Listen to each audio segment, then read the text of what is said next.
Amazing jewelry for huge nails, more like the claws of a giant bird or some kind of monster, were an obligatory part of the appearance of the imperial personage and all noble women during the ruling Qing dynasty. One of the owners of such precious claws, Qi Xi, was the Chinese ruler Qi Xi, who was famous for her sophisticated mind, power-loving and despotic temper.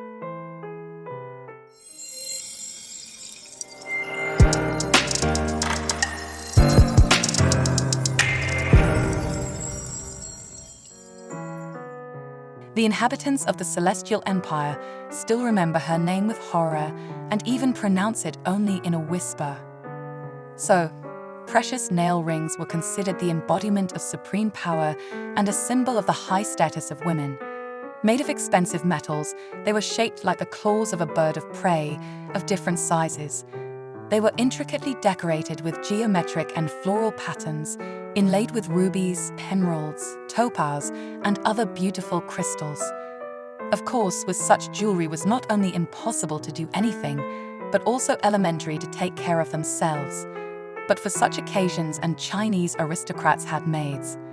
Once young Qi Xi, it was in the 19th century, was taken into the harem of the Celestial Emperor as an ordinary concubine. But after she spent the night with Emperor Qi, the career of the pretty but conniving maiden went upwards. Of course, she could also get lost among dozens of the most favorite concubines, no less beautiful and desirable, one of which even received the status of consort of the great ruler. Suddenly, the harem began a series of deaths. One concubine drowned, the second was stabbed in the throat with a sharp weapon, and the third went missing, strolling in the neighborhood. Another victim of the resourceful beauty was poisoned, as well as many others. The schemer was able to give the head of state an heir, and after the emperor died, remained at the young son regent. Surprisingly, but also endowed with the power of the legitimate Empress Qi Xi, and bloodthirsty woman managed to poison. Fate has ordered it so that the heir to the grown-up did not deny himself anything, led an obscene lifestyle, and soon died of smallpox, lasted on the throne for only 2 years.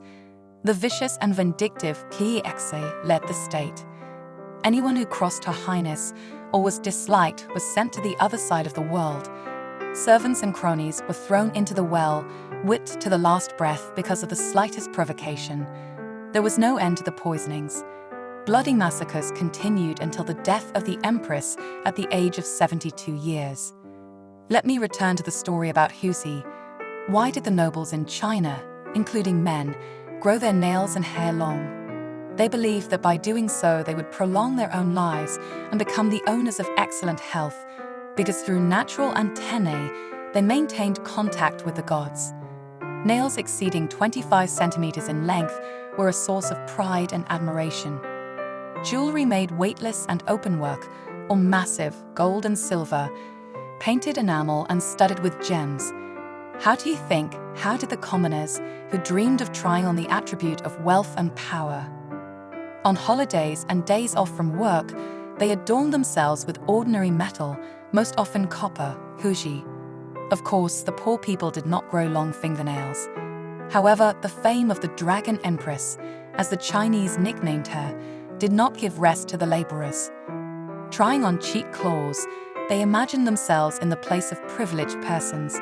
But, unlike the treacherous dragon-like lady, the conscience of townspeople and peasants was pure, and their hard-working hands were never stained with someone's blood.